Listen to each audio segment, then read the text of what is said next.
تو پیکر علم و صدق و صفا، صدیق کی بیٹی صدیقہ، قرآن ہے تیرا مدح سرا، صدیق کی بیٹی صدیقہ۔ نحمدہ نصلی ونسلم علی رسولہ الکریم، اما بعد فاعوذ باللہ من الشیطان الرجیم، بسم اللہ الرحمن الرحیم۔ السلام علیکم ورحمۃ اللہ۔ الحمدللہ، رمضان المبارک کا دوسرا عشرہ، جسے حدیث مبارکہ میں عشرہ مغفرت کا نام دیا گیا ہے، میرے اور آپ کے درمیان موجود ہے، جو ہمارے لیے بڑی برکات کا حامل اور قیمتی ہے، جس میں ہم اپنے تمام صغیرہ اور کبیرہ گناہوں سے معافی مانگ کر اللہ تعالیٰ کے حضور پاک و صاف پیش ہو سکتے ہیں۔ اس کے ساتھ ساتھ اس عشرے میں چند ایام ایسے بھی ہیں جنہیں کسی ہستی یا واقعے سے نسبت حاصل ہونے کی بنا پر مزید فضیلت حاصل ہو گئی ہے، جیسے 17 رمضان المبارک کا دن، جو یوم بدر ہونے کے ساتھ ساتھ ام المومنین ماں عائشہ سلام اللہ علیہا کا یوم وصال بھی ہے۔ چنانچہ آج ہم اسی نسبت سے سیرت عائشہ سلام اللہ علیہا کے چند پہلوؤں پر روشنی ڈالنے کی کوشش کریں گے، اس نیت سے کہ آپ سلام اللہ علیہا کی سیرت طیبہ کو اپنے لیے قابل عمل بنا کر اپنی زندگیوں کو سنوارا جا سکے۔ لفظ عائشہ کے معنی ہے خوشحال اور صاحب اقبال۔ چونکہ ام المومنین ماں عائشہ سلام اللہ علیہا ایک کھاتے پیتے اور خوشحال گھرانے سے تعلق رکھتی تھیں، ان کے والد ماجد جناب ابو بکر صدیق رضی اللہ عنہ قریش کے سرداروں میں سے تھے، لہٰذا خاندانی شرف اور مالی خوشحالی کی بنا پر ان کے والدین نے ان کا نام عائشہ رکھا، اور چشم فلک نے دیکھا کہ حضرت ابو بکر صدیق اور ام رومان رضی اللہ عنہما کی بیٹی ماں عائشہ اس میں بامسمى یعنی بلند اقبال ٹھہری اور ام المومنین کے مرتبے پر فائز ہوئیں۔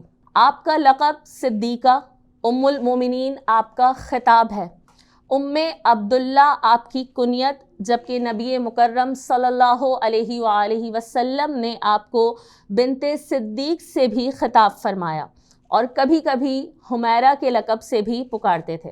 ماں عائشہ سلام اللہ علیہا کی تاریخ ولادت کے متعلق تاریخ و سیرت کی تمام کتابیں خاموش ہیں، البتہ اکثر روایات کے مطابق وہ نبوت کے 5ویں سال کا آخری حصہ ہے۔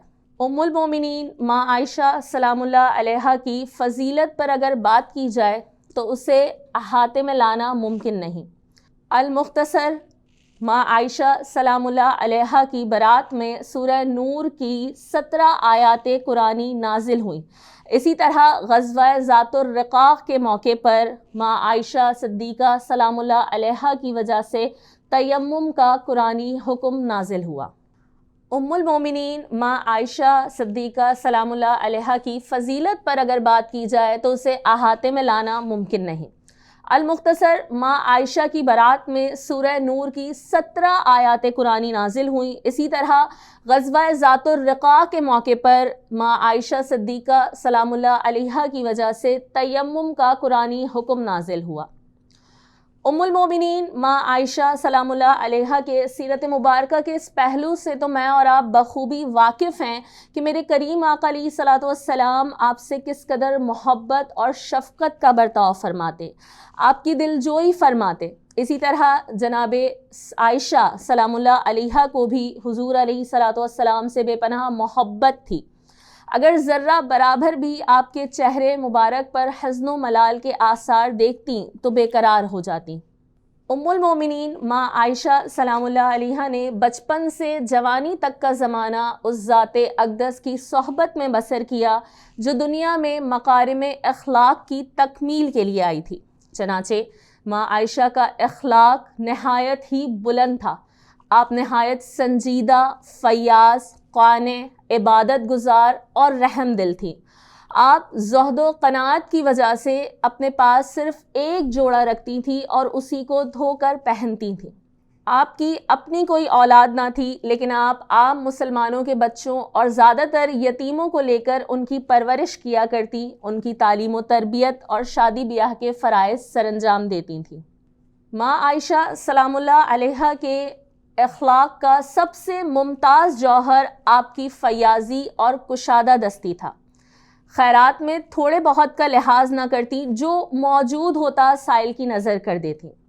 چنانچہ حضرت عروہ بن زبیر رضی اللہ تعالیٰ عنہ فرماتے ہیں، میں نے حضرت عائشہ سلام اللہ علیہا کو دیکھا کہ آپ نے 70,000 درہم و دینار اللہ کی راہ میں خیرات کیے، حالانکہ خود آپ اپنی قمیص کی جیب میں پیوند لگاتی تھیں۔ آپ بہت زیادہ رقیق القلب تھیں۔ دل میں خوف اور خشیت الہی اس قدر تھا کہ ایک دفعہ کسی بات پر قسم کھا لی، پھر لوگوں کے اصرار پر ان کو اپنی قسم توڑنی پڑی، گو کہ اس کے کفارے میں انہوں نے 40 غلام آزاد کیے، مگر جب بھی وہ واقعہ یاد کرتی تو روتے روتے آنچل تر ہو جاتا۔ ام المومنین ماں عائشہ سلام اللہ علیہا کی سیرت طیبہ کا ایک نمایاں اور اہم پہلو، جسے فی زمانہ تمام خواتین کو جاننے اور سمجھنے کے ساتھ ساتھ اسے اپنانے کی بھی اشد ضرورت ہے، وہ آپ سلام اللہ علیہا کا علمی مقام اور مرتبہ ہے اور فروغ اسلام کے لیے آپ کی علمی کاوشیں ہیں۔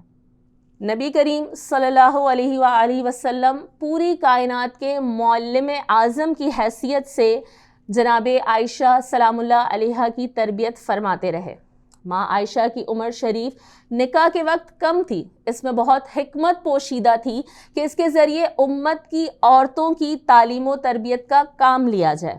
ماں عائشہ کے کاشانِ نبوت میں داخل ہونے کے بعد قرآن مجید کا ایک بڑا حصہ نازل ہوا۔ آپ کو کم و بیش 10 سال حضور علیہ الصلوۃ والسلام کے ساتھ رہنے کا شرف حاصل ہوا۔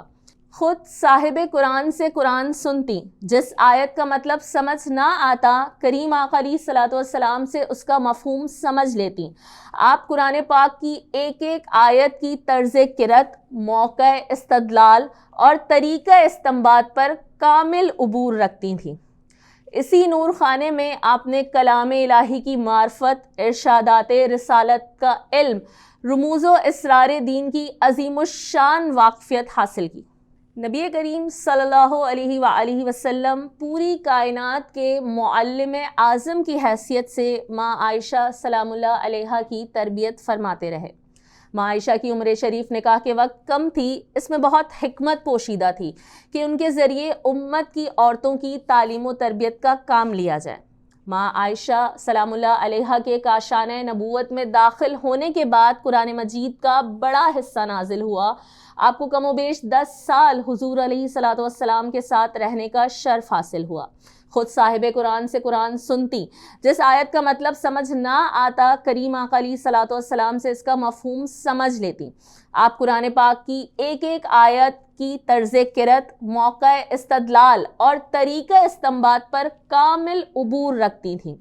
اسی نور خانے میں آپ نے کلام الہی کی معرفت، ارشادات رسالت کا علم، رموز و اسرار دین کی عظیم الشان واقفیت حاصل کی۔ ام المؤمنین ماں عائشہ سلام اللہ علیہا کا امت مسلمہ پر ایک بہت بڑا احسان یہ ہے کہ ان کے مبارک واسطے سے امت کو دین کا ایک بڑا حصہ نصیب ہوا۔ بعض علماء فرماتے ہیں کہ دین کا 1/4 حصہ ماں عائشہ سلام اللہ علیہا سے ہی روایت کیا گیا ہے۔ صحابہ کرام علیہم رضوان کی جماعت ربانی کے وہ قابل فخر و ناز افراد جنہوں نے کریم آقا علیہ الصلوۃ والسلام کے ارشادات اور فرمودات، آپ کے قدوسی حرکات و سکنات کثرت سے نقل کیے، ان میں سے ایک ماں عائشہ سلام اللہ علیہا بھی ہیں۔ ام المومنین ماں عائشہ کو علمی صداقت اور احادیث روایت کرنے کے حوالے سے دیانت اور امانت میں امتیاز حاصل تھا۔ ان کا حافظہ بہت قوی تھا، جس کی وجہ سے وہ حدیث نبوی کے حوالے سے صحابہ کرام علیہم رضوان کے لیے بڑا اہم مرجع بن چکی تھی۔ حدیث حفظ کرنے اور فتویٰ دینے کے اعتبار سے صحابہ کرام سے بڑھ کر تھیں۔ ماں عائشہ سلام اللہ علیہا کو 2210 احادیث مبارکہ روایت کرنے کی سعادت حاصل ہوئی۔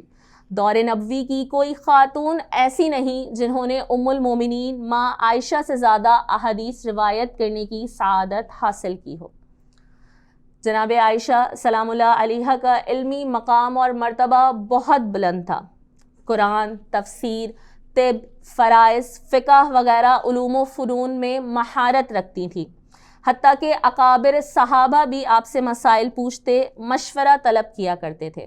امام ترمذی نے حضرت ابو موسیٰ اشعری رضی اللہ تعالیٰ عنہ سے روایت نقل کی ہے۔ وہ فرماتے ہیں کہ ہم اصحاب رسول پر جب بھی کوئی حدیث مشکل گزرتی اور سمجھ نہ آتی تو جب ماں عائشہ سے اس کے بارے میں پوچھا جاتا تو اس کا علم انہی کے پاس پایا جاتا۔ امام زہری رحمۃ اللہ تعالیٰ علیہ فرماتے ہیں ماں عائشہ سلام اللہ علیہا تمام لوگوں میں سب سے زیادہ عالم تھیں۔ ابن جزم فرماتے ہیں کہ دور صحابہ کے ان 7 بڑے مفتیوں میں جو خلافت راشدہ کے دور میں فتویٰ دیا کرتے تھے ان میں ماں عائشہ سلام اللہ علیہا کا شمار ہوتا ہے۔ آپ احکام اسلام کی حکمت اور فلسفہ بیان کرنے میں امتیازی شان رکھتی تھیں، حتیٰ کہ بعض محققین نے انہیں علم اسرار دین کی بانیہ قرار دیا، یعنی احکام شریعہ کی حکمت اور فلسفہ بیان کرنے میں پہل انہوں نے کی، جس پر آگے چل کر امام غزالی اور شاہ ولی اللہ محدث دہلوی رحمۃ اللہ تعالی علیہما جیسے فضلاء نے عظیم الشان دینی فلسفے کی بنیاد رکھی۔ ماں عائشہ سلام اللہ علیہا عرب قبائل کی روایات، تاریخ، کلچر، علم الانساب پر عبور رکھتی تھیں۔ وہ سخن فہم اور سخن شناس تھیں۔ عرب شعراء کے اشعار ان کی نوکے زباں پر ہوتے تھے، خود بھی ادب و فصاحت سے بہرہ ور تھیں۔ انہیں اپنے دور کے بڑے خطبہ میں شمار کیا جاتا تھا۔ اس کے علاوہ طب اور علاج پر بھی دسترس رکھتی تھیں۔ حضرت عروہ بن زبیر رضی اللہ تعالیٰ عنہ فرماتے ہیں میں نے اپنے دور میں ماں عائشہ سلام اللہ علیہا سے زیادہ طبی معلومات رکھنے والا کوئی نہ دیکھا۔ ماں عائشہ صدیقہ سلام اللہ علیہا مجتہد درجے کی مفتیہ تھیں، عوامی مسائل پر رائے دینے والی رہنما تھیں۔ حضرت عائشہ صدیقہ سلام اللہ علیہا کی مسند تدریس نصف صدی تک مدینہ منورہ میں آباد رہی اور سینکڑوں تشنگان علوم نے آپ سے استفادہ حاصل کیا۔ ام المومنین ماں عائشہ صدیقہ سلام اللہ علیہا کی سیرت مبارکہ کا جب بغور مطالعہ کیا جائے اور آپ کے علمی کمالات پر نظر ڈالی جائے تو اس میں امت مسلمہ کی خواتین اور بچیوں کے لیے اس حوالے سے ایک عظیم الشان پیغام ملتا ہے کہ خواتین اور بچیوں کی تعلیم و تربیت کے لیے سب سے بڑا اسوہ ماں عائشہ سلام اللہ علیہا کی ذات گرامی ہے، جن کو رہنما اور معیار بنائے بغیر اپنی نئی نسل کی بچیوں کو دینی اور دنیاوی تعلیم سے بہرہ ور کرنے کے تقاضے پورے نہیں ہو سکتے۔ چنانچہ مجھے سننے والی تمام خواتین اور بالخصوص طالبات سے بطور خاص عرض ہے کہ وہ پورے اعتماد کے ساتھ حصول علم میں آگے بڑھیں۔ وہ ام المؤمنین ماں عائشہ سلام اللہ علیہا اور دیگر جلیل القدر صحابیات کی زندگیوں اور علمی کارناموں کا مطالعہ کریں۔ وہ مغرب کے اس پروپیگنڈے سے قطعاً متاثر نہ ہو کہ اسلام عورتوں کو علم حاصل کرنے سے روکتا ہے، کیونکہ ہمارا شاندار ماضی اور تابناک تاریخ ہمارے سامنے ہے اور امت کی اولو العزم خواتین کے کارنامے تاریخ کا روشن حصہ ہیں جن کا دنیا میں کوئی بھی قوم مقابلہ نہیں کر سکتی۔ اور انوار حبیب اکیڈمی کی جانب سے اپنی سننے والی تمام ماؤں بہنوں کے لیے یہی پیغام ہے کہ سیرت عائشہ سلام اللہ علیہا کو اپنے لیے نمونہ عمل بناتے ہوئے دینی احکام کے دائرے میں رہ کر اور شرعی قواعد و ضوابط کی پوری طرح پابندی کرتے ہوئے خود کو حصول علم کے لیے کوشاں کر لیں۔ بالخصوص قرآن کا علم حاصل کریں اور کلام الہیہ کو معنی اور تفسیر کے ساتھ سمجھنے کی کوشش کریں تاکہ نہ صرف ہم بلکہ ہماری آئندہ آنے والی نسلیں بھی با علم اور با عمل بنیں اور ہمارے لیے صدقہ جاریہ ہوں۔ وآخر دعوانا ان الحمد للہ رب العالمین۔ تو پیکر علم و صدق و صفا، صدیق کی بیٹی صدیقہ، قرآن ہے تیرا مدح سرا، صدیق کی بیٹی صدیقہ۔